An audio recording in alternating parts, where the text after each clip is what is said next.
You know I had to get my boy Google AI. Fuck going on? So what are the pros and cons of every pay cycle, every pay period? The people who get paid weekly, bi-weekly, monthly.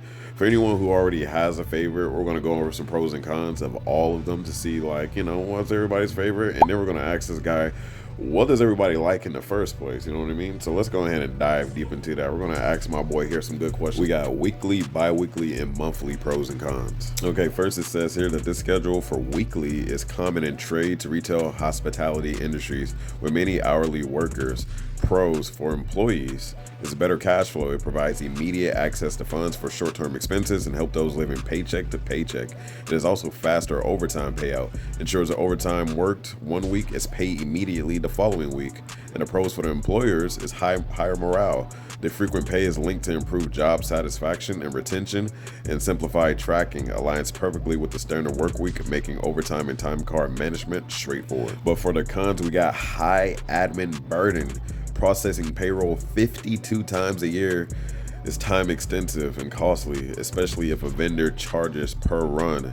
And then second, complex deductions. Benefit deductions like health insurance must be split across more paychecks, increasing bookkeeping complexity. But never to fear, bi-weekly is here. This is the most common schedule in the United States private sector.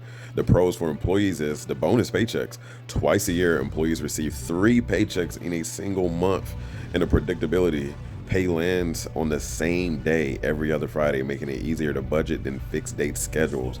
And the pros for the employers, reduce costs, cutting the number of payrolls in half compared to weekly pay, reduces administrative fees and processing times. Plus the versatility, works well for both hourly and salaried staff. But what are the cons? Budgeting jolt, the 2 months with the extra paychecks can complicate cash flow projections and bookkeeping, and there's less frequent access. Employees wait longer for funds than weekly pay, which can be difficult for some. But what about my monthly people? 12 paychecks a year, typically used for salaried or highly compensated employees, but restricted in some US states, by the way, guys. The pros for these employees are larger sums. Receiving an entire month's salary can be useful for major payments like rent or mortgages. The pros for the employer side, it's maximum efficiency, is minimum processing time and cost, as payroll only comes 12 times a year, and it's easy bookkeeping. It aligns perfectly with monthly accounting cycles and benefit business billing cycles. The cons though. The cons are employee financial strain. Stretching one paycheck across 30 days is difficult for many, potentially hurting morale and retention. The overtime complexity. Calculating weekly overtime hours within a month pay cycle is much more difficult, and the legal restrictions. Some states require at least 2 paychecks per month, making this schedule illegal